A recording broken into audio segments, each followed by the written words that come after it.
Let's do a little thought experiment. Imagine that you were just starting out in your adult life and had to set up a household. You'll need to decide what items to stock your house with. What items would they be? Well, the items would probably include basic tools, some food, fuel. You'd probably also want to keep some cash on hand to cover the occasional purchasing need. There are obvious other things you'd buy, such as furniture, but for the sake of this thought experiment, let's keep the list simple. So now you have your list. How much of each item should you buy? Let's assume that you have enough resources to obtain as many of these items as you desire. Do you go out and buy as many of each as you could fit in your house? No, of course not. There are practical considerations that will dictate the quantity of items that you want to have on hand. For example, food tends to spoil, so you want to not purchase more than you can consume before it goes bad, refrigerated or not. Storing unlimited quantities of fuel can present space and safety issues. And so it is with most tangible goods. Even if you had unlimited resources, having extra quantities of an item does not necessarily help you. And so, we've just introduced the concept of marginal utility. So let's visualize the concept of marginal utility. We'll plot on the bottom an axis that represents the quantity of something that you own. The vertical will represent the value that you assign to something. Consider hammers. While you might value having one hammer a great deal, if you were given another hammer, you probably wouldn't value it nearly as much as the first. Add even more hammers and pretty soon you'll be giving them away just to get rid of them.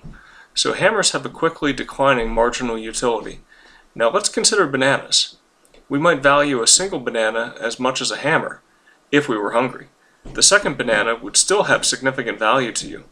Adding additional bananas probably adds value to your household more than adding additional hammers, but after a while, you won't want any more bananas. They take up space and would eventually spoil. Besides, after a while, you get pretty tired of eating nothing but bananas. You'll definitely want to have some fuel on hand.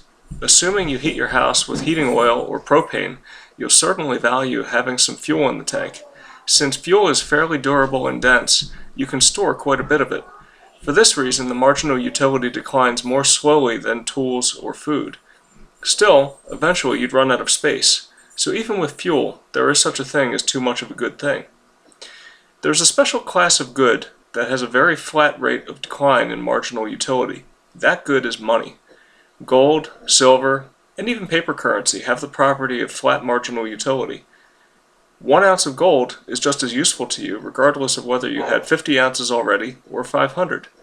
Because of this feature of money, people tend to seek to accumulate as much of it as they can get their hands on. This is what gives money its marketability and liquidity. You know that when you need to trade it for something, you'll be able to find a willing partner on the other end of the trade. It's what gives money its ability to store value and transport value through time. It's what makes it hoardable. Now, with all that in mind, consider this chart. It's a comparison of the above-ground stockpiles of various goods.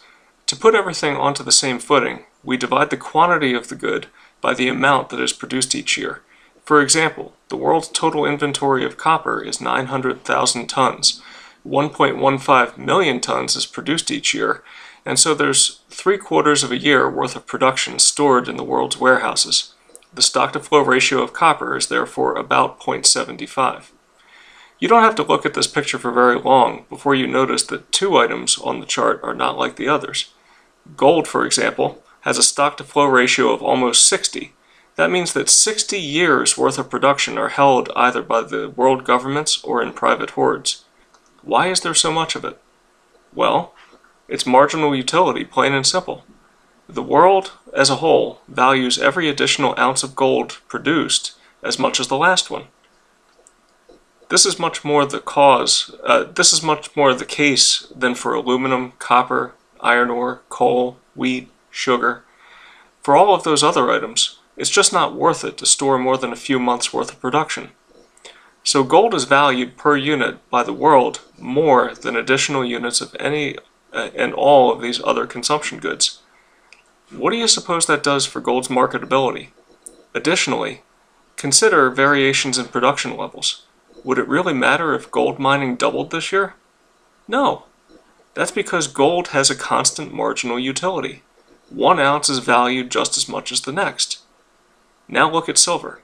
I broke up the bar into 3 sections to make a point. Publicly disclosed stockpiles of silver are largely used for industrial purposes. The stock to flow of that portion of silver is about 9 months, the same as copper. So silver the commodity isn't worth very much. If we include my latest estimate of silver sitting in private unreported hoards of 14 billion ounces, the stock to flow becomes 18 years, which makes it much more like monetary gold than a simple industrial metal. If it weren't for the non-recoverable consumption of 65% of the silver mined throughout history, the stock to flow ratio would be 52 years. This would have put it on par with gold. So, should we be annoyed by my proposition that there's 14 billion ounces of silver sitting out there in private hoards? Absolutely not. It's the hoarding that gives silver its value. Think about that for a while.